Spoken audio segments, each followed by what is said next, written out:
Moms have it rough, man. Every day you've got to get your kids up and ready for the day. You got to get them fed. If one of them is sick, you got to make them better.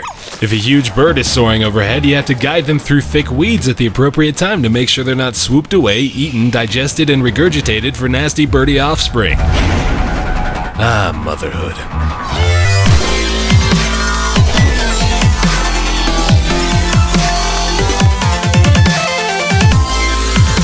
Shelter, developed by Might and Delight and released on Steam on August 28th, is a game about badgers. You control a mother badger looking out for her 5 cute little cubs. Shelter throws you right into the thick of the woods. You'll begin to move around and notice that your children obediently follow your every move.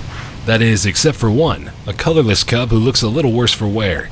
Once you dig up some grub, you can rush over and feed it to him, at which point he'll perk right back up and be ready to follow along with his brothers and sisters out into the unknown wilderness. I enjoyed the way Shelter presented me with different ideas. I was hoping it would be completely devoid of hand-holding in the same way the first sequence was, but I wasn't opposed to the non-intrusive tutorial bubbles either. You'll quickly pick up the basics and begin scavenging for food wherever you can find it. Your cubs are hungry, greedy little buggers, and they don't mind taking a little extra for themselves at the expense of their siblings. You'll have to carefully manage who's eaten what by paying attention to their slight discolorations. The paler the badger, the hungrier it is. And trust me, you'll quickly begin to feel a strong connection to these little critters. You'll probably name them. I did.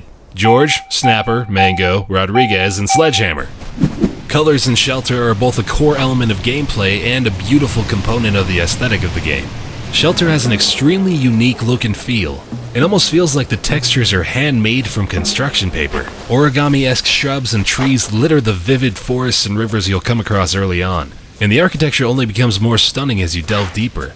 The scenery is thrilling with life, too. Frogs, foxes, bees, and a variety of little critters skitter about, some of which you can snag and use to feed your little ones. Foxes will provide a meal for the whole family, but they're tough to catch. Might and Delight were very precise in choosing a badger as the focal animal of Shelter, as it is both a predator and prey. You'll find this out very quickly too, as your hungry little kits start to become the target of much more dangerous wildlife. If you're not careful, you'll lose them to a variety of threats, from forest fires to rushing waves of water. A massive hawk rapidly becomes the biggest threat to your cub's survival, swooping down on you as you dash through open fields. Darkness will overtake you as well, and your frightened cubs will cling to mommy's side provided they don't hear a life-threatening twig snap nearby. The game isn't terribly long. You'll likely get through it in a few hours, but it probably provides just the right amount of value for the price. At $10, you can expect a refreshingly unique game, an absolutely beautiful landscape, a relaxing acoustic soundtrack, and a powerful delivery of that lesson we were supposed to learn from The Lion King. While I thoroughly enjoyed Shelter, it's pretty unlikely that I'll ever play it again, but it's something that I feel everyone should experience at least once, and the ending is powerful enough to almost warrant the purchase on its own. But then again, what do I know? I barely played it.